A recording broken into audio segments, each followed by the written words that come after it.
This teaching is about inner healing. I do not consider myself an expert on this theme, but it depends a bit like how do you see inner healing. I personally studied theophostics. I read books of Elijah House. I myself was subjected positively by RTF ministries, so I know what it can do, and I used those techniques, inner healing techniques, in my ministry now and then. What is inner healing? So that we have a right definition. Inner healing is the healing of a painful memory, the neutralization of a painful memory that can cause triggers in life and that are determining the way people react. So it's deep, painful emotions based on a memory, and that memory has to be neutralized.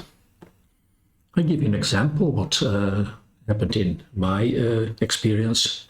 One day a woman came in our ministry. We started the prophetic words, and immediately she started telling us what happened to her. By the time that we met her, she was 40, and she was a born-again Christian only for 2 years. And she told us that at the age of 16, she was raped by 4 men simultaneously that choked her throat and all did what they did and left her, in the bushes by the roadside. She didn't die, she was wounded, but she did not die. Later, the men were actually arrested and all put in jail for 2 years, but that didn't help her. So the moment she met me, this was the first thing she wanted to tell me. The fear, and that this event prevented her from ever getting married and ever feeling comfortable near a man again. So our question was did you forgive those 4 men? And she said, yes, I did. It was one of the first things that I did after I gave my life to Jesus. I realized I have to forgive what those men did to me. So, okay, we cast out those spirits, sexual spirits of lust and uncleanness. We cast them out from her life. But of course, this event was so shocking and so determining for the rest of her life that I realized we had to do something about it. And I felt like we can't. How can we get to that place? Well, as he just had told us what happened and the tears were still in her eyes, I said to her, okay, go back to that memory. Go back to that place of pain. And we are going to invite Jesus to come in that place of pain. And so she agreed. She let the memory come back to her. Tears were in her eyes. And we just said, Jesus, Jesus, Jesus. After 2 minutes, she stopped crying, and I saw her face change. And so at some point I asked her, what's happening to you? And she says, I see the eyes of Jesus.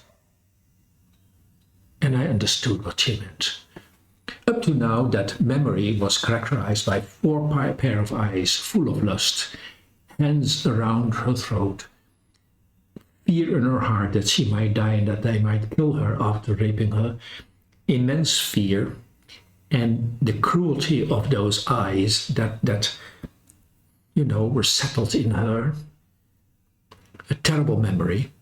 And now this memory was replaced by the presence of Jesus. She saw his eyes that were so much stronger than the eyes full of lust, that it neutralized the power of that event. If she would ever remember what happened, she would also remember the eyes of Jesus, and then the fear and the pain would be completely neutralized.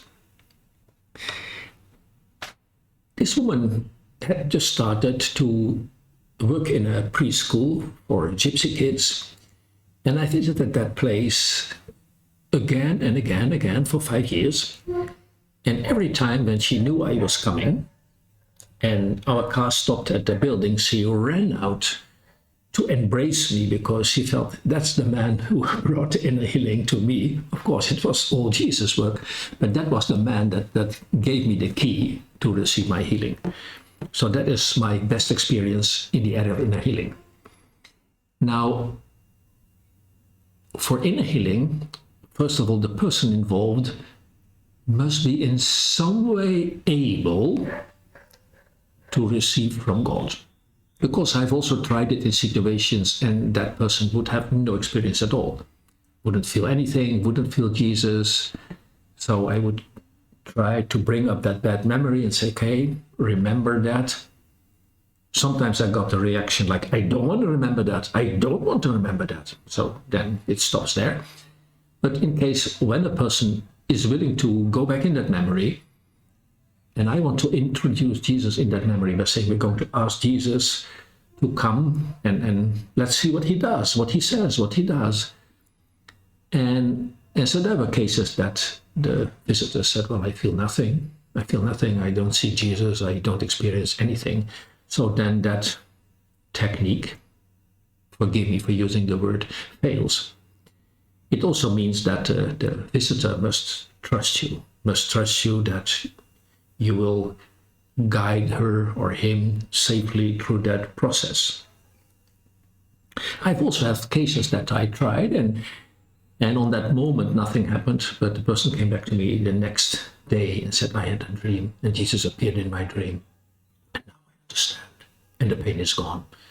So we should not limit, it to the same moment. It's possible that Jesus reveals himself a bit later in a dream and heals that memory. So what do you need to do that? A person must be a bit sensitive, open to receive from Jesus. There must be a great level of trust towards you. And I even think you cannot mostly not do that in the first session. You really need to build up a process of trust.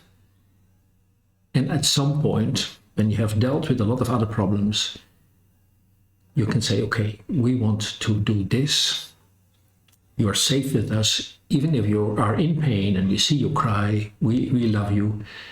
But it's good to invite Jesus in that painful situation, so you have to go through this again.